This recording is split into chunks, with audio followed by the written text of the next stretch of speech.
नमस्कार दोस्तों, NFO update की एक और वीडियो में आपका हार्दिक स्वागत है। मैं जिस एनएफओ की बात कर रहा हूँ वो एक मल्टी एसेट एलोकेशन फंड है। इसका नाम है ITI multi asset allocation fund. ITI mutual fund house है, उनके आप देखिए स्मॉल कैप उनका, इसके अलावा जो और स्कीम्स हैं बहुत अच्छा प्रदर्शन कर रही है। मैंने उसके ऊपर वीडियो भी बनाई थी, आप जाके चेकआउट कर लीजिएगा मेरे दूसरे चैनल पे। आईटीआई स्मॉल कैप फंड का मैंने रिव्यू किया हुआ है। तो आज इनका जो मल्टी एसेट एलोकेशन फंड है, जो नया एनएफओ आया है, उसकी इन्फॉर्मेशन मैं आपको दूंगा और बात भी करूंगा किस तरीके से काम करेगा, क्या इसमें पॉजिटिव है और क्या इसमें नेगेटिव है।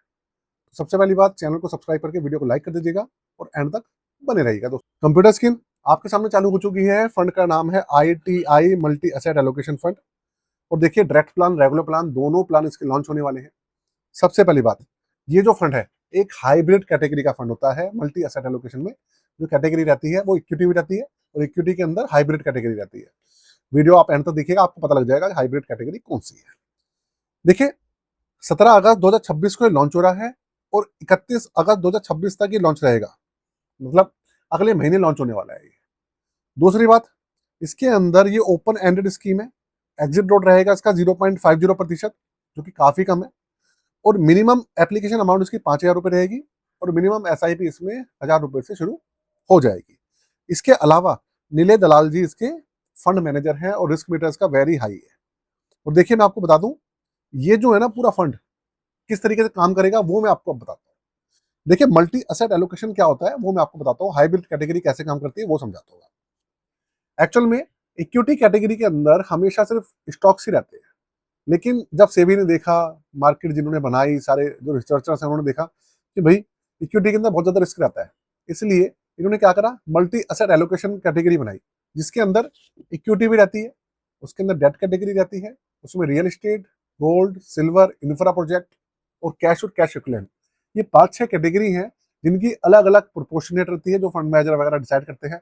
कुछ सेबी की अलाउंस, कुछ लिमिट भी है, उस लिमिट के हिसाब से वो मिनिमम उनको रखना पड़ता है और उसके हिसाब से वो 5-6 कैटेगरी के अंदर जो पूरा पोर्टफोलियो होता है फंड का, वो डिवाइड कर देते हैं पैसे को, जिससे कि होता क्या है, रिस्क कम हो जाता है।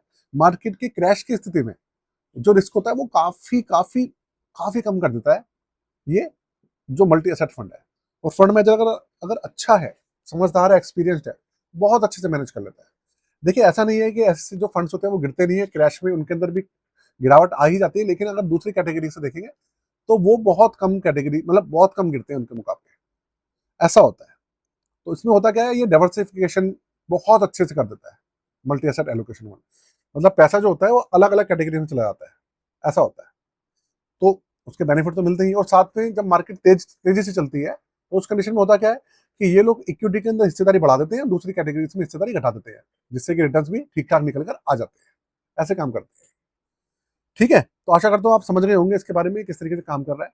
बाकी हाँ, अगले महीने लॉन्च होने वाला है, तो वो थोड़ी सी मैंने जल्दी वीडियो बना दी है, जिससे कि आपको इन्फॉर्मेशन मिल जाए पहले, क्योंकि आप लोग जानना चाहते हैं तो भाई बाद में समय नहीं मिल पाता कई बार इन सब चीज़ों को कवर करने का। इसके अलावा अगर आप अपनी पोर्टफोलियो सर्विसेज हमारी लेना चाहें, 999 रुपये चार्ज है। वैसे जो पोर्टफोलियो बनते हैं उसके चार्जेस 5,000 से लेकर 10,000 होते हैं। हमारे चार्जेस सबसे कम है इंडिया में, 999 रुपये। क्रिएशन कराना चाहें आप, रिव्यू कराना चाहें, रीबैलेंसिंग कराना चाहें, आप करवा सकते हैं। सारी डिटेल्स यहाँ पर मेंशन है, आप चेकआउट कर सकते हैं। बाकी कुछ भी क्वेश्चन हो कमेंट बॉक्स के अंदर पूछ सकते हैं। आज के लिए जय हिंद, वंदे मातरम।